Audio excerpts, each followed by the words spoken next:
Hello, everyone, and welcome to Church at Home with Rachel for Thursday, the 19th of October. I hope you're having a great week. Yesterday, I talked about, I believe it was yesterday, I talked about the referendum in Australia. And last evening, as I was driving home from Vermilion from an incredible baptism prep with two young children and their families, I decided to listen to the radio. Now, I don't think I've mentioned it, but I have been in a period of pretty significant discernment and prayer and fasting for the past month. Now, it's not fasting from food, it's been fasting from certain things. And one of them is Tim Hortons bagels. Because whenever I go to Vermilion, it takes 40 minutes to get there and I'm always running late. So I stop and get a tea and a bagel with a cinnamon raisin bagel. And I haven't been. And this is good. It's not showing up in my, you can't tell I'm not eating them, but I haven't been. But I've also not been listening to the news because I tend to listen to things like MSNBC and things like that. And it doesn't get me riled up. I find it interesting. It's intriguing and listen to what's happening in the States and the world. But for almost a month now, I haven't been listening to the news. I've been leaving the radio turned off and just being present to creation and praying and listening for God's voice. And on last night, on my way back from from Vermilion, sorry, it was a beautiful evening. I was really quite tired. It's about 6:30, and I was a little bit worried that I was going to fall asleep. I picked up a Pizza Hut pizza for dinner. Oh, I have to go all the way to Vermilion for Pizza Hut. But I had one in an insulated bag. It was sitting in the car. And it smelled so good. It was making me hungry. I was getting tired. So I turned on the radio just to keep me awake. But I turned on CBC One. And in Canada, the CBC is our Canadian Broadcasting Corporation. And it has CBC One has the news, but it also has, like, at the top of the hour and half past. But it has a program called Ideas. And it's a podcast and a broadcast. And it shares things from around the world. And it just so happened that last night it was sharing it's either the Boyer or the Voyer lectures from Australia from, I believe, a year ago, because the speaker, the person who was the lecturer, and I was driving so I couldn't write down his name, what he was lecturing on was the upcoming referendum. And he had a series of 5 lectures that he was sharing all of the reasons why Australia should move toward the recognition to constitutional change and and including the Aboriginal peoples as a voice in government. And a couple of things he spoke of really. He only gave little snippets of the lectures, but a couple of things really spoke to me.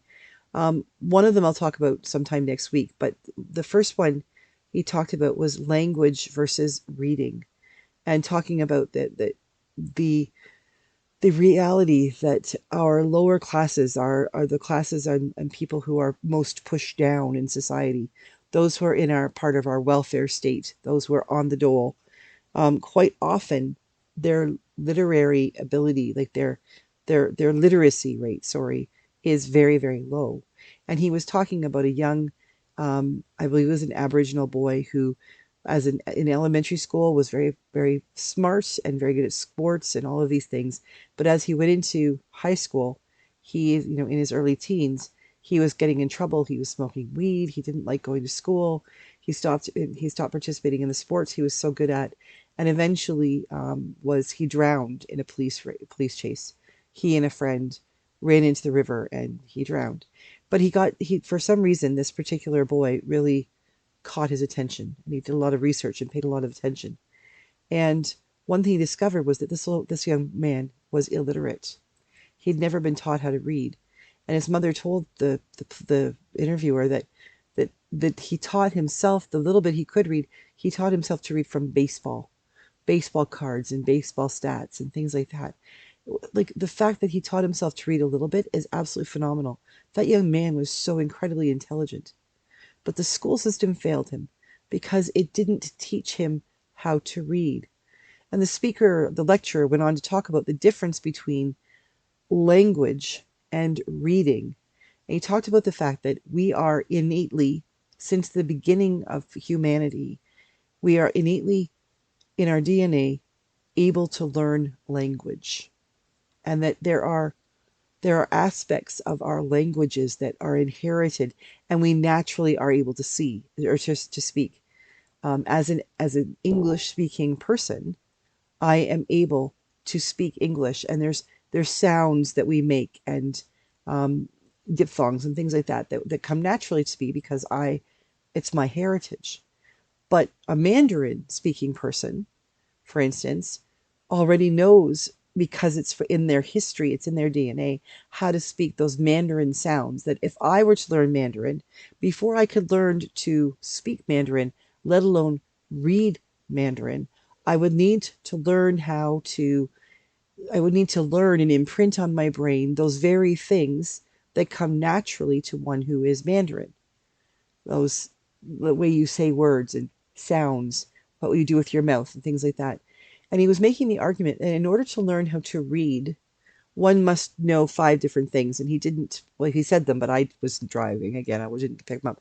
But one of them was, I think he called them phenomes. The when we, like right from beginning, like kindergarten in Canada for grade, when 5 years old, the first thing we need to do before we can teach someone to read is to teach them those things, those phenomes, those sounds that we make when we speak, how they come, how they work. So if someone's learning a new language, it's not going to come naturally to them. They need to be taught how to say them.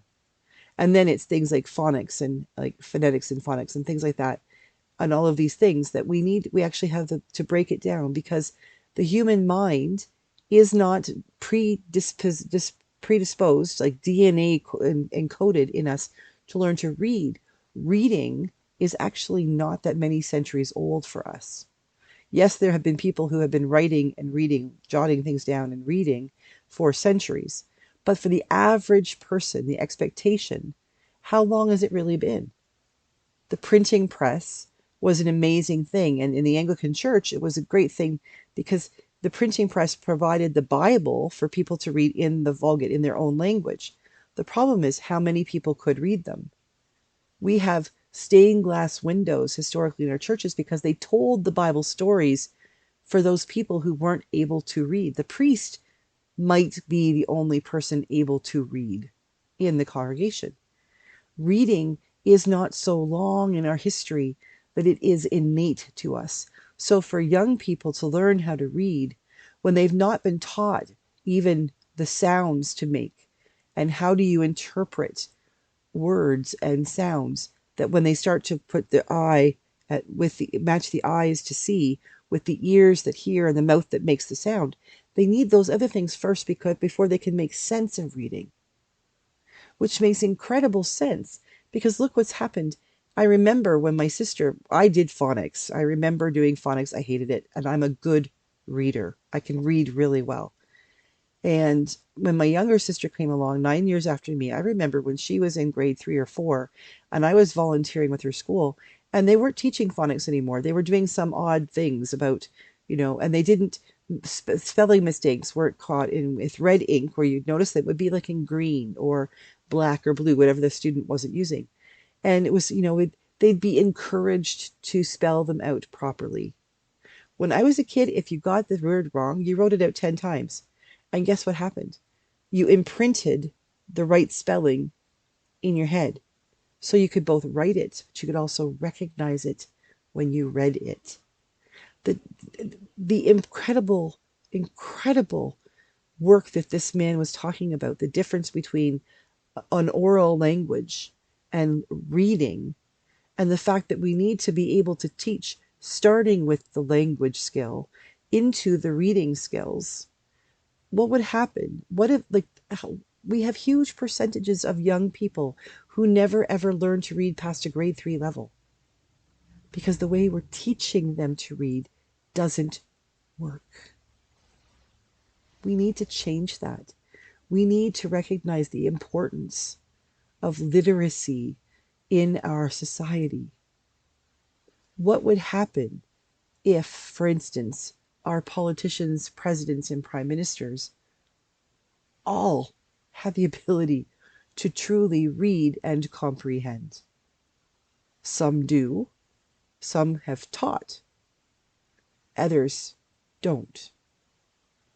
And our world is paying for that right now.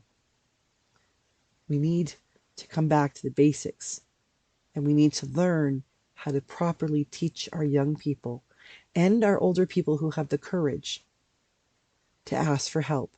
We need to teach them how to read. Have a good day. Go read a book or ask somebody for help if you can't. God bless everybody.